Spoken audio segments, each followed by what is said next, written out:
You guys want to know how to bounty prep before final shape? Well, let me show you guys how. First, go to this website. I'll have this in the description. And basically, it shows you every single bounty that there is available for you need to do before the final shape. So as what you see here on my Titan, I'm at 57 out of 63. I still need to do a little bit more, but you'll see these numbers below these bounties. Your goal is to complete as many weeklies as possible first, then head to your dailies. So for your weeklies, there'll be 12,000 as what you see here. It is highlighted, and for the daily bounties it would be 6,000, and for the repeatable bounties it would be 3,000. So your main goal is to go for weekly bounties, and then once you're done with that, go to your daily bounties. So on Europa there is going to be 4 bounties from Varix, and for this one you have to wait once every week. And for the easiest one to complete for the weekly bounties, in my opinion, is the Cosmodrome from Shah Han. He will hold 2 weekly bounties for you to collect, and the bounties from the Dreaming City, these are the ones that will take a very long time because there are going to be 6 weekly bounties from Petra, and for those bounties you would have to wait each weekly reset. So at this time, if you guys are watching this right now, be sure to start right now if you want to take full advantage of getting as much weekly bounties as possible from Petra. And next are going to be the clan bounties. There are going to be 8 in total, but there are going to be some weekly bounties such as completing 10 Gambit matches. I know many people don't want to do that, so if you guys do not want to do the weekly bounties for the clan bounties, you can switch those to daily bounties. But for me, I want to take full advantage of a lot of XP when I go into day 1 of final shape, so that's why I'm trying to complete as many clan bounties as possible. And for the next weekly bounties, there's actually going to be 4 on the moon. The 2 of the bounties are from the nightmare bounties, and the other 2 are from Eris. And if you are one of those people that want to kill 2 birds with 1 stone when doing these weekly bounties on the moon, I do recommend loading up one of the nightmare hunts that will lead you to the altars of sorrow. So in this case for me right now is this one. So as soon as I load it up, I would go all the way to the Sorrow's Harbor, and then I would kill as many nightmares as possible, because I would 1 complete killing the nightmares, and 2 I would complete completing the altars of sorrow. And the last 2 weekly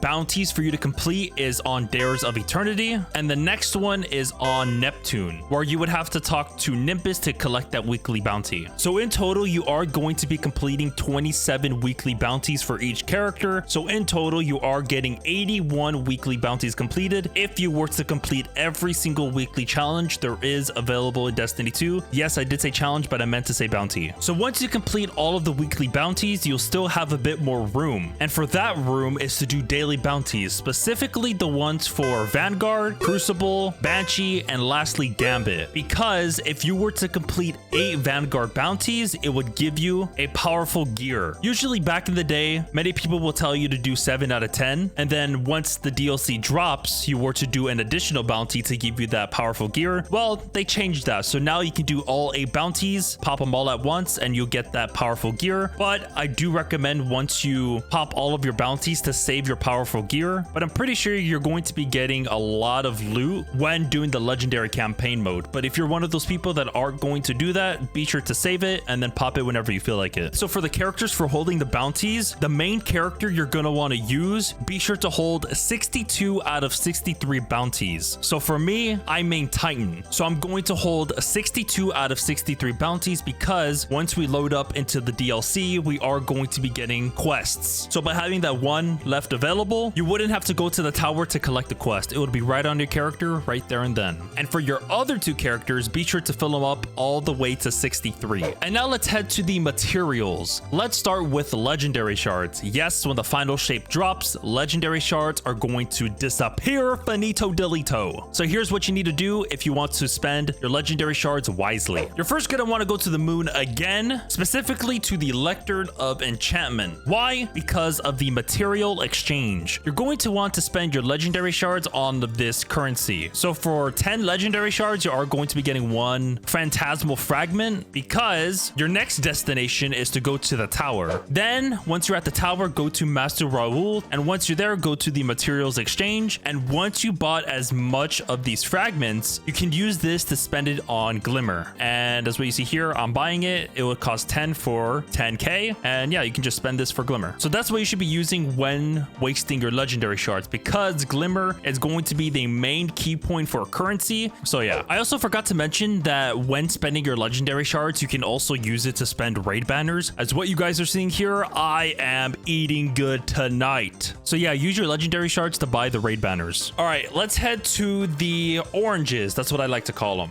There are two ways for you to acquire these oranges. One of them is by doing the weekly mission on Neomuna, if you guys do want to do that as well, but the chances are pretty slim. But for me, I do recommend doing the seasonal activity called the coil, because whenever you get platinum in the coil, you're most likely going to be getting a guaranteed orange. So I do recommend doing the coil instead of the other one, but you guys can decide which one. Now for the golf balls. Of course, in order for you to acquire golf balls, the best way to do it is on Grandmaster Nightfalls. And if you are one of those people, including myself, that have the wish tokens, you could also use it to buy oranges or golf balls, but I don't recommend doing that. What I do recommend is spending it on the Apex Predator, because this rocket launcher obliterates endgame content. But if you are one of those people that do have it, such as me, you could also go for the exotics as well. Primarily for the Titan, go for Pyrogale and also Ambient Leap. For the Hunter, it's pretty tough, but none of them. And for the Warlock, you can either go for Swarmers, Cenotaph Mask, or Briarbinds. Or if you want to flex on them haters, you can put these mementos too. All right, this is how you can be able to get the guaranteed exotic if Bungie decides to add new exotics in the game. So your first goal is to fill up each and every engram slot up to the maximum of 10. It doesn't matter what you have in there as long as it's full. Then let's just say that Bungie's adding an exotic leg armor on the Titan. I'm making this as an example. So for me, I would run this Lost Sector to hopefully get an exotic drop, which will go to the Postmaster. And when the time comes and that new exotic leg armor is available on that day, go to the Postmaster and open that exotic engram, and you will get a guaranteed new exotic.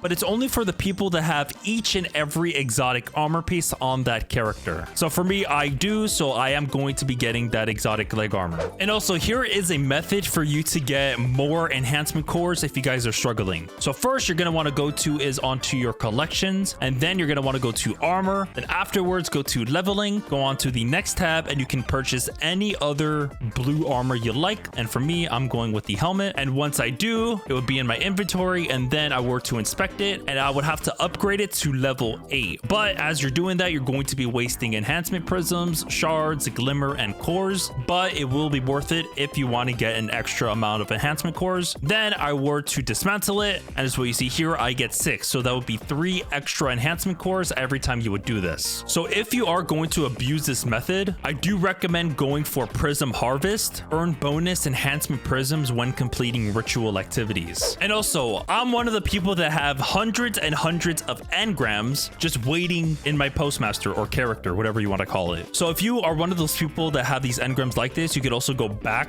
to the helm and spend as much of your engrams to your heart's content to get either weapons that you missed, or you want more legendary shards or glimmer. So be sure to spend all of your engrams for either god rolls or materials. So if there's anything that I missed in this video, be sure to let me know in the comments. And if you guys have any questions, feel free to let them know in the comments down below. I'll try my best to answer it. Be sure to hit that like button and also subscribe. I hope you guys have a good rest of your day, evening, or afternoon. Take care and peace. Enjoy bounty prepping. I sure did. Aha!